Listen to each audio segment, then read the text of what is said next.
नहमदुहु व नसल्ली अला रसूलिल करीम औज़ु बिल्लाहि मिनश शैतानिर रजीम बिस्मिल्लाहिर रहमानिर रहीम। दोस्तों 29वें पारे के रुबा सोम का तर्जुमा हाज़िर खिदमत है। यहाँ से सूरह जिन शुरू होती है। बिस्मिल्लाहिर रहमानिर रहीम। ऐ पैगम्बर सल्लल्लाहु अलैहि वसल्लम लोगों से कह दो कि मेरे पास वही आई है कि जिन्नों की एक जमात ने इस किताब को सुना तो कहने लगे कि हमने एक अजीब कुरान सुना है जो भलाई का रास्ता बताता है, सो हम इस पर ईमान ले और हम अपने परवरदिगार के साथ किसी को शरीक नहीं बनाएंगे। और ये कि हमारे रब की शान बहुत बुलंद है, वो ना बीवी रखता है ना औलाद। और ये कि हम में से कोई बेवकूफ़ अल्लाह के बारे में झूठ गढ़ता है, और हमारा ये ख्याल था कि इंसान और जिन अल्लाह की निस्बत झूठ नहीं बोलेंगे। और ये कि बाज़ बनी आदम बाज़ जिन्नात की पनाह लिया करते थे तो इससे उनकी सरकशी और बढ़ गई थी। और ये कि उनका भी यही इत्काद था कि जिस तरह तुम्हारा था कि अल्लाह किसी को नहीं ज़िंदा करेगा। और ये कि हमने आसमान को टटोला तो उसको मजबूत चौकीदारों और रंगदारों से भरा हुआ पाया। और ये कि पहले हम वहाँ बहुत से मकामात पर फरिश्तों की बातें सुनने के लिए बैठा करते थे, अब कोई सुनना चाहे तो अपने लिए अंगारा तैयार पाता है। और ये कि हमें मालूम नहीं कि इससे अहले ज़मीन के साथ बुराई मकसूद है या उनके रब ने उनकी भलाई का इरादा फरमाया है। और ये कि हम में बाज़ नेक हैं और बाज़ दूसरी तरह के, हमारे कई तरह के मज़हब हैं। और ये कि हमने समझ लिया कि हम ज़मीन में ख्वाह कहीं हों अल्लाह को हरा नहीं सकते और ना भाग कर उसको थका सकते हैं। और जब हमने हिदायत की किताब सुनी उस पर ईमान ले आए, सो जो शख्स अपने रब पर ईमान लाता है तो उसको ना नुकसान का खौफ है ना किसी तरह के जुल्म का। और ये कि हम में बाज़ फरमा बरदार हैं और बाज़ नाफरमान हैं, तो जो फरमा बरदार हुए वो सीधे रास्ते पर चले और जो नाफरमान हुए वो दोज़ख का ईंधन बने। और ऐ पैगम्बर सल्लल्लाहु अलैहि वसल्लम ये भी उनसे कह दो कि अगर ये लोग सीधे रास्ते पर रहते तो हम इनके पीने को बहुत सा पानी देते ताकि उसे उनकी आजमाइश करें। और जो शख्स अपने रब की याद से मुँह फेरेगा वो उसको सख्त अज़ाब में दाखिल करेगा। और ये कि मसने खालिस अल्लाह की हैं तो अल्लाह के साथ किसी और की इबादत ना करो। और जब अल्लाह के बंदे यानी ये पैगम्बर सल्लल्लाहु अलैहि वसल्लम इसकी इबादत को खड़े हों तो काफिर उनके गिरद हजूम कर लेने को थे। ए नबी सल्लल्लाहु अलैहि वसल्लम कह दो कि मैं तो अपने रब ही की इबादत करता हूँ और किसी को इसका शरीक नहीं बनाता। ये भी कह दो कि मैं तुम्हारे लिए ना किसी नुकसान का और ना नफ़ा का इख्तियार रखता हूँ।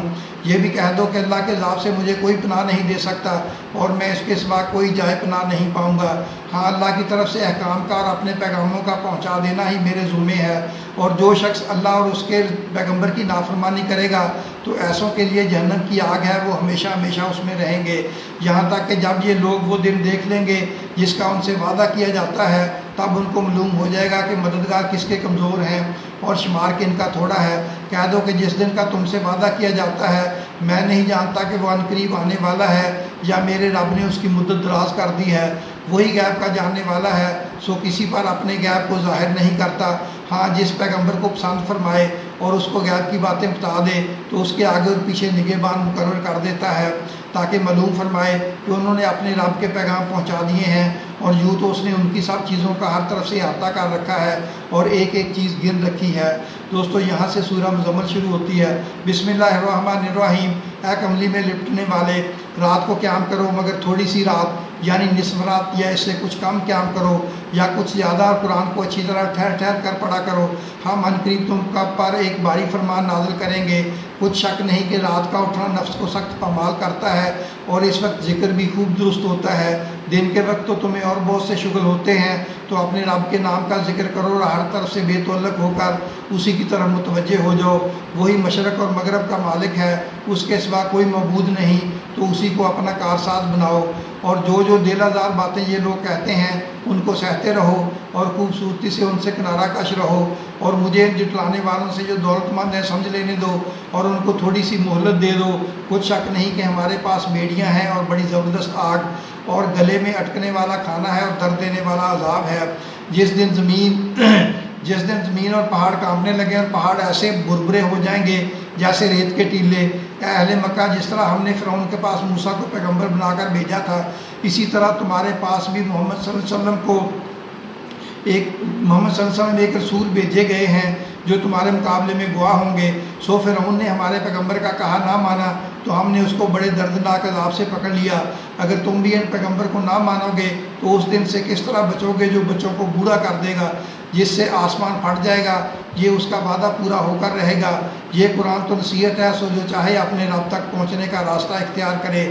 تمہارا رب خوب جانتا ہے کہ تم اور تمہارے ساتھ کے لوگ کبھی 2/3 رات کے قریب اور کبھی آدھی رات اور کبھی تہائی رات قیام کیا کرتے ہیں، اور اللہ رات اور دن کا اندازہ رکھتا ہے۔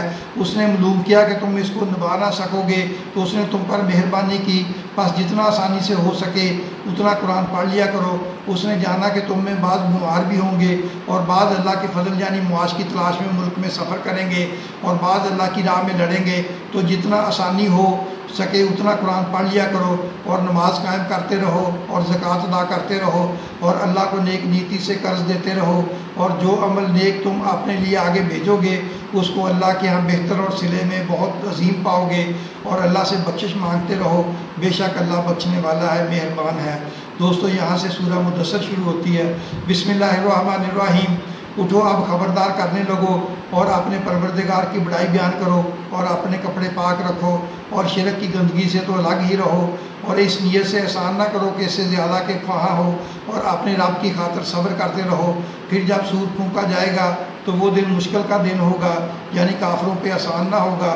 مجھے اس شخص سے سمجھ لینے دو جس کو میں نے اکیلے پیدا کیا اور میں نے اس کو بہت سا مال دیا اور ہر وقت حاضر رہنے والے بیٹے دیے اور اس کو ہر طرح کے سامان میں وسعت دی، پھر بھی لالچ رکھتا ہے کہ میں اسے اور زیادہ دوں، ایسا ہرگز نہیں ہوگا۔ یہ ہماری آیتوں کا بڑا مخالف رہا ہے، میں اسے ایک بڑی چڑھائی چڑھاؤں گا۔ اس نے غور و فکر کیا اور ایک بات ٹھہرا لی، یہ مارا جائے، اس نے کیسی تجویز کی، پھر یہ مارا جائے، اس نے یہ کیسی تجویز کی، پھر اس نے نگاہ کی، پھر تیروئی چڑھائی اور منہ بگاڑا، پھر پیٹ پھیر کر چلا اور تکبر کیا، پھر کہنے لگا یہ تو جادو ہے جو پہلے لوگوں سے برابر ہوتا آیا ہے، پھر بولا یہ اللہ کا کلام نہیں بلکہ بشر کا کلام ہے، میں عنقریب اس کو سقر میں داخل کروں گا، اور تم کیا سمجھے کہ سقر کیا ہے؟ وہ ایسی آگ ہے کہ نہ باقی رکھے گی اور نہ چھوڑے گی، اور بدن کو جلس کر سیاہ کر دے گی۔ اس پر 19 دروگا ہیں، اور ہم نے دوزخ کے دروگا فرشتے ہی بنائے ہیں، اور ان کا شمار کافروں کی آزمائش کے لیے مقرر کیا ہے، اس لیے کہ اہل کتاب یقین کریں اور مومنوں کا ایمان اور زیادہ ہو، اور اہل کتاب اور مومن شک نہ لائیں، اور اس لیے کہ جن لوگوں کے دلوں میں نفاق کا روگ ہے اور جو کافر ہیں کہیں کہ اس مثال کے بیان کرنے سے اللہ کا مقصود کیا ہے۔ اسی طرح اللہ جس کو چاہتا ہے گمراہ رہنے دیتا ہے اور جس کو چاہتا ہے ہدایت دیتا ہے، اور تمہارے رب کے لشکروں کو اس کے سوا کوئی نہیں جانتا، اور یہ قرآن تو بنی آدم کے لیے نصیحت ہے۔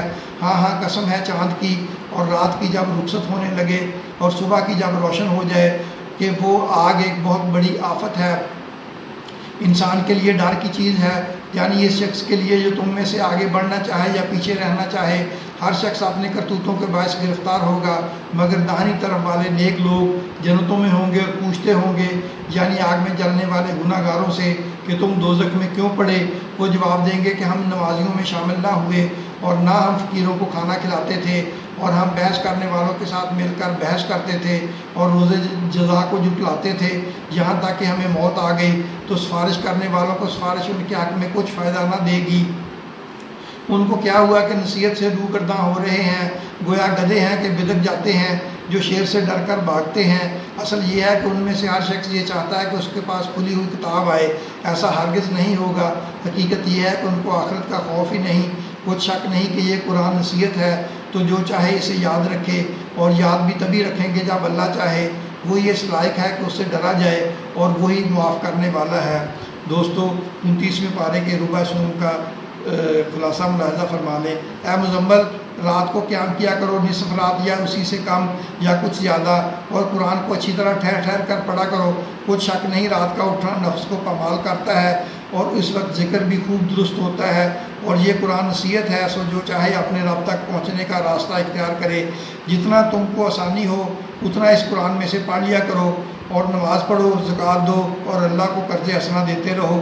جو عمل تم آگے بھیجو گے اس کو اللہ کے ہاں بہتر اور بہت عظیم پاؤ گے۔ اللہ سے بخشش مانگتے رہو، وہ بخشنے والا مہربان ہے۔